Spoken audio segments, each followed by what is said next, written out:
Has anybody ever gotten an unexpected package in the mail? Never expected again. Well, I have three to tell you about. I made a career in radio. I was in radio for 42 years, and most of it in sports, and I did work at Cairo Radio for a nice 17-year stretch.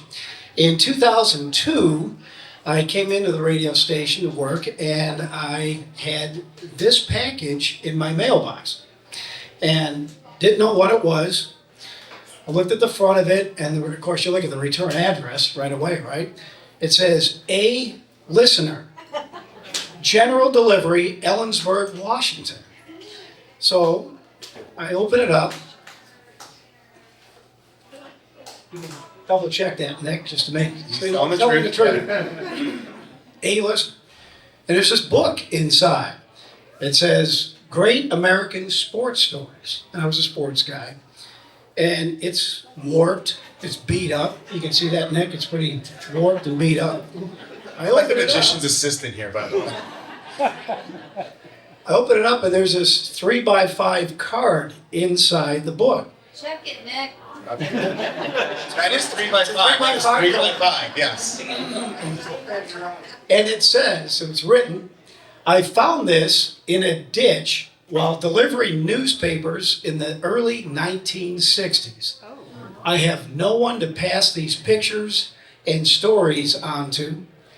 Team spirit is greater than the sum of its parts. You can check that too. What's the J, yeah. I have no idea who this person was that said it. Obviously, it had to be a guy. And think, well, I'll probably hear from him at some point. Never heard from him. I have no idea who the guy is. I don't even know if he's alive. I have no idea. It just came out of nowhere. And thankfully, I saved this book. I showed it to my sister who was in town recently, and she just couldn't believe it. She says, did you read the book? I said, well, I've read a couple of the stories. There's a lot of stories.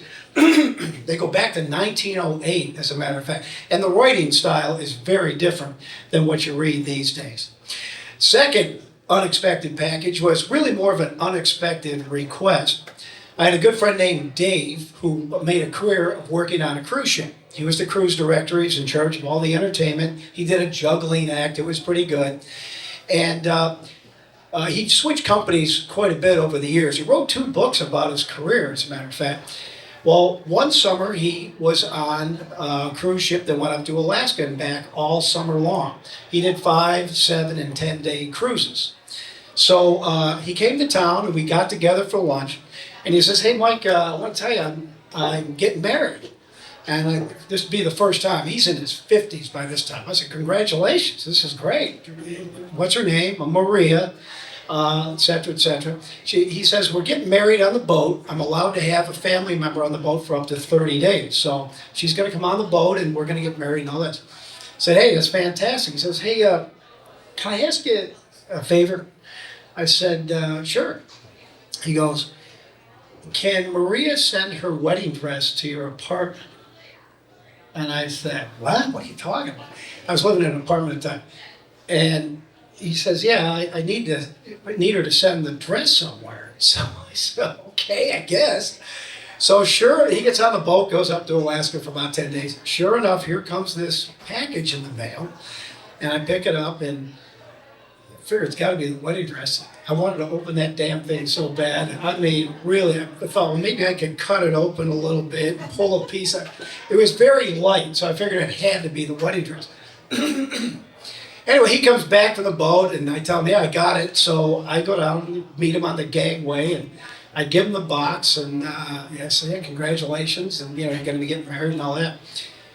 I never heard another thing from him about whether or not he got married.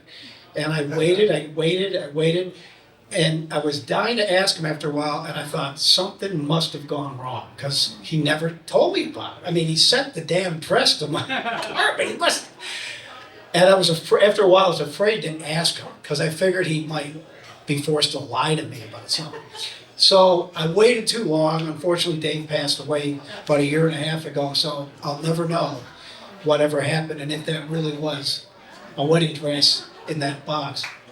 Then the third story, years ago, was 2008. My first wife and I she ran a cat rescue shelter. It's called Whisker City. And we put on a charity event for it. It was an auction fundraiser. She was an auctioneer. We put on the event. It went very well. We made pretty good money on this thing, about 80 grand, which back in 2008 was a lot of money. Still is, but back then especially. One of the items we had in the live auction was an autographed baseball from Ichiro Suzuki.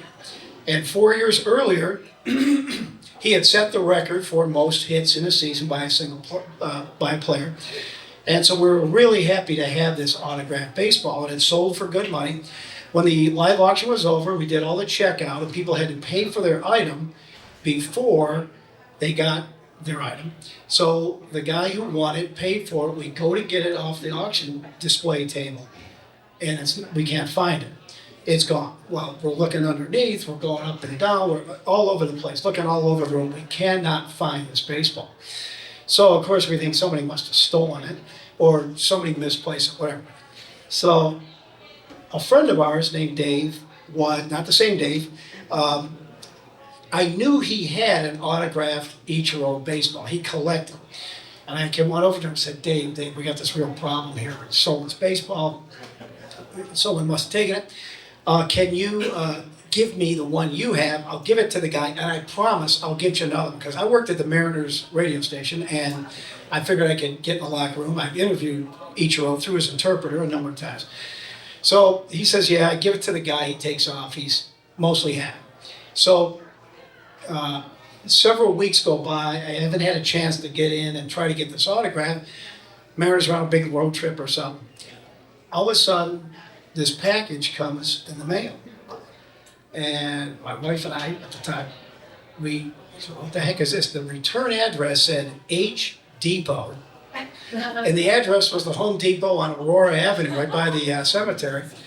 Open the box, there's the Ichiro baseball inside. Somebody had a major guilt trip going on herself and said, we got to send this thing back. It was a non-profit organization. So I got the baseball. I call up the guy who bought it originally. I go, do you want to keep the one I gave you, or do you want this one? He goes, oh, I want that one. So I had to go give it to him, got the other one, gave it back to my buddy Dave, and everybody lived happily ever after.